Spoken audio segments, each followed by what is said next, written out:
ದಿಲೀಪ್ ಅವರೇ, ನಮ್ಮ ಪ್ರಶ್ನೆ ಏನಾಗಿತ್ತು, ಅವರು ಕೇಳಿದ್ರು ನೀವು ಉತ್ತರ ಕೊಟ್ರಿ. ಬಟ್ ನನ್ನ ಮೂಲಭೂತ ಪ್ರಶ್ನೆ, ಜನ್ಸಿ ಅಲ್ಲ ಜಮೀರ್ ಅವರು 300-350 ಕಿಲೋಮೀಟರ್ ಟ್ರಾವೆಲ್ ಮಾಡ್ಕೊಂಡು ಹೋಗ್ಲಿಕ್ಕೆ ಅವ್ರಿಗೆ ಕಷ್ಟ ಇದೆ, ಅವ್ರಿಗೆ ಪೂರ್ವ ನಿಯೋಜಿತ ಕಾರ್ಯಕ್ರಮಗಳಿದೆ, ಚುನಾವಣೆಯ ರೆಸ್ಪಾನ್ಸಿಬಿಲಿಟಿ ಇದೆ, ಅವ್ರಿಗೆ ರಾಷ್ಟ್ರಧ್ವಜಾರೋಹಣ ಮಾಡಬೇಕು ಅನ್ನೋ ಆಸಕ್ತಿನೂ ಇಲ್ಲ, ಅವ್ರಿಗೆ ಬೇಕಾಗೂ ಇಲ್ಲ.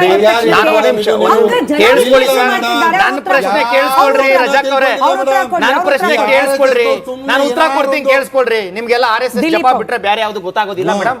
ಒಂದು, ಜಮೀರ್ ಅಹಮದ್ ಅವರ ಪ್ರಿಯಾರಿಟಿಯನ್ನು ಅರ್ಥ ಮಾಡ್ಕೊಬೇಕು.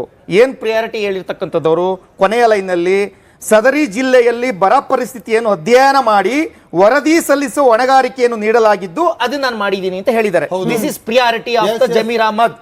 ಫಸ್ಟ್. ಸೆಕೆಂಡ್ ಥಿಂಗ್, ಮುಂದುವರೆದಂತೆ ದಿನಾಂಕ 15/8/2026 ಸ್ವತಂತ್ರ ದಿನಾಚರಣೆಯ ಧ್ವಜಾರೋಹಣ ಹೊಣೆಗಾರಿಕೆ ನೀಡಿದ್ದು ನಾನು ಹಾಜರಾಗಲು ಸಾಧ್ಯವಾಗುವುದಿಲ್ಲ ಅಂತ ಹೇಳಿದ್ದಾರೆ. ಒಂದ್ ನಿಮಿಷ ಕೇಳಿಸ್ಕೊಳ್ಳಿ. ಲೆಟ್ರು ಬರ್ತಾ ಇದೆ, ನೋಡ್ತಾ ಇದ್ದಾರೆ ಜನ. ಮತ್ತೆ ಕೇಳಿಸ್ಕೊಡ್ರಿ ಕೇಳಿಸ್ಕೊಡ್ರಿ, ಒಂದ್ ನಿಮಿಷ. ನಿಮ್ ಪ್ರಶ್ನೆ ಕೇಳಿದ್ರೆ ಉತ್ತರ ಕೊಡ್ತೀನಿ, ಕೇಳಿಸ್ಕೊಡ್ರಿ. ಈಗ ಅಕಸ್ಮಾತ್ ನನಗೆ ಮೇಡಮ್, ನಾನೊಬ್ಬ ಈ ದೇಶದ ಒಬ್ಬ ಮಣ್ಣಿನ ಮಗ, ಈ ದೇಶವನ್ನ ಒಂದು ದೇವರು ಅಂತ ಪೂಜಿಸ್ತಕ್ಕಂಥವ್ನು, ಈ ದೇಶದ ಮೇಲೆ ಅತಿ ಹೆಚ್ಚು ನಂಬಿಕೆ ಇಟ್ಕೊಂಡಿರ್ತಕ್ಕಂಥವ್ನು, ಈ ದೇಶವನ್ನ ಪ್ರೀತಿಸ್ತಕ್ಕಂಥವ್ನು. ಇಟ್ ಮೇ ಬಿ ನನಗೆ ಅವಕಾಶ ಏನಾದ್ರು ಬಂದ್ಬಿಟ್ಟಿದ್ರೆ, ರಾಷ್ಟ್ರ ಧ್ವಜಾರೋಹಣ ಮಾಡ್ತಕ್ಕಂಥ ಅವಕಾಶ ಏನಾದ್ರು ಬಂದ್ಬಿಟ್ಟಿದ್ರೆ, ನಾನು ನನ್ನ ಎಂತಹ ಕೆಲಸನೇ ಇರಲಿ ಒಂದು ಬದಿಗೊತ್ಬಿಟ್ಟು ಹೋಗ್ಬಿಡ್ತಾ ಇದ್ದೆ ಮೇಡಮ್. ಯಾಕೆ ಜಮೀರ್ ಅಹಮದ್ ರವರು ಈ ಒಂದು ಕಾರ್ಯಕ್ರಮದಿಂದ ಹಿಂದೆ ಬಂದ್ರು ಅಂತಕ್ಕಂಥದನ್ನ ಅವರು ಸ್ಪಷ್ಟಪಡಿಸಬೇಕು. ಒಂದು, ಮತ್ತೆ ಇವ್ರಿಗೆ ಇದಕ್ಕಿಂತ ಜಾಸ್ತಿ ಏನಂತಂದ್ರೆ BBMP ಚುನಾವಣೆ ಬರ್ತಾ ಇದೆಯಂತೆ, ಅದಕ್ಕೋಸ್ಕರ ಅವ್ರ ಜವಾಬ್ದಾರಿ ಮಾಡಕ್ ಆಗೋದಿಲ್ವಂತೆ. ಚುನಾವಣೆ ಬರೋದು ಮುಂದಕ್ಕಿದೆ ಮೇಡಮ್, ಇನ್ನು ಅನೌನ್ಸ್ ಆಗಿಲ್ಲ. ಈಗ 2 ದಿವಸದಲ್ಲಿ ಧ್ವಜಾರೋಹಣ ಮಾಡಕ್ಕೆ ಏನಾಗಿತ್ತು, ಇವ್ರಿಗೆ ಏನ್ ಸಮಸ್ಯೆ ಆಗಿತ್ತು ಅಂತಕ್ಕಂಥದ್ದು ಒಂದು ಆ ಪ್ರಶ್ನೆ ಎಲ್ಲರಲ್ಲೂ ಕಾಡ್ತಾ ಇದೆ. ಜಮೀರ್ ಅಹಮದ್ ಅವ್ರದ್ದು ಬ್ಯಾಕ್ ಗ್ರೌಂಡ್ ಬೇರೆ ಏನೇನೋ ಇರ್ಬೋದು ಮೇಡಮ್, ಹಳೆ ವಿಚಾರ ನಾವು ಕೆದಕೋದ್ ಬೇಡ.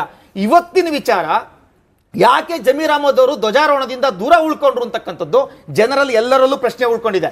ಈಗ ನಾನು ಅಬ್ದುಲ್ ರಜಾಕ್ ಅವರು ಅವ್ರ ಪರವಾಗಿ ಬಂದಿದ್ದಾರೆ ಅಂತ ಹೇಳ್ತಾ ಇದ್ದಾರೆ. ನಾನು ಕಾಂಗ್ರೆಸ್ ನಲ್ಲಿ ಕೇಳ್ಕೊಂತಾ ಇದ್ದೀನಿ, ಇವತ್ತೇನಾದ್ರೂ ನೀವು ಯಾವಾಗ್ಲೂ ಸಹ ರಾಷ್ಟ್ರಭಕ್ತಿ, ಒಂದು ಸಂವಿಧಾನ ಪುಸ್ತಕ ಎಲ್ಲವನ್ನೂ ಹೇಳ್ತಿರಲ್ಲ.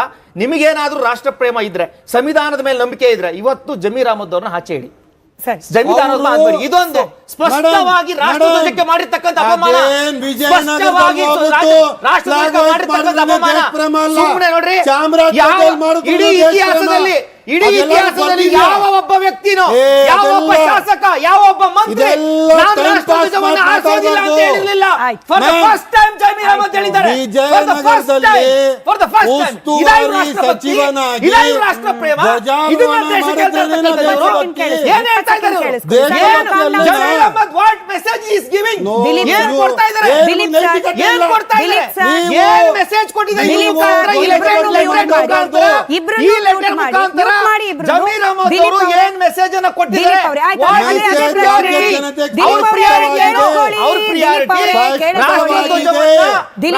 ಆರಿಸೋದಿಂದ ಹಿಂದೆ ಉಳ್ಕೊಳ್ತಕ್ಕಂಥದ್ದು ಪ್ರಿಯಾರಿಟಿ.